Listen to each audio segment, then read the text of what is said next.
শিখব গেটের বেশ কিছু ব্যবহার। প্রথম কথা, গেটকে আমরা হওয়া অর্থে ব্যবহার করতে পারি। গেট যুক্ত অ্যাডজেক্টিভ সমান হওয়া, বি বিকাম, তৈরি হও, বি রেডি। সেই বির জায়গায় আমরা গেট ব্যবহার করে বলতে পারি গেট রেডি, দেরি করো না, ডোন্ট বি লেট। আর বিয়ের জায়গায় আমরা গেট ব্যবহার করে বলতে পারি ডোন্ট গেট লেট। গেটিং যুক্ত নাউন যুক্ত অ্যাডজেক্টিভ হচ্ছে বা হচ্ছিল।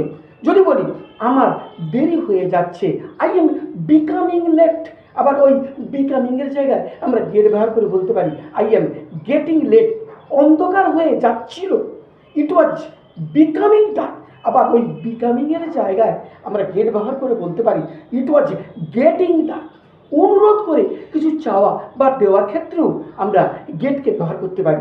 যদি বলি আমি কি আপনাকে এক গ্লাস জল দেবো, can I give you a glass of water, ওই গিভের জায়গায় গেট ব্যবহার করে আমরা বলতে পারি can I get you a glass of water. আপনি কি আমাকে এক গ্লাস জল দেবেন, can you give me a glass of water. ওই গিভের জায়গায় আবার গেট ব্যবহার করে বলতে পারি can you get me a glass of water. পৌঁছানোর ক্ষেত্রেও আমরা গেটকে ব্যবহার করব। তারা সময় মতো স্টেশনে পৌঁছেছিল, they reached at the station on time. আবার ওই রিচডের কাছে আমরা গেট ব্যবহার করে বলতে পারি they got at the station on time. কোনো কিছু কেনার ক্ষেত্রেও আমরা গেটকে ব্যবহার করতে পারি। তোমার একটা গাড়ি কেনা প্রয়োজন, you need to buy a car. আবার ওই বাইয়ের কাছে গেট ব্যবহার করে বলতে পারি you need to get a car. আবার কোনো কিছু বোঝার ক্ষেত্রেও আবার আমরা গেটকে ব্যবহার করতে পারি। যদি বলি এখন আমি তোমার কথাটা বুঝতে পারছি, now I understand your point.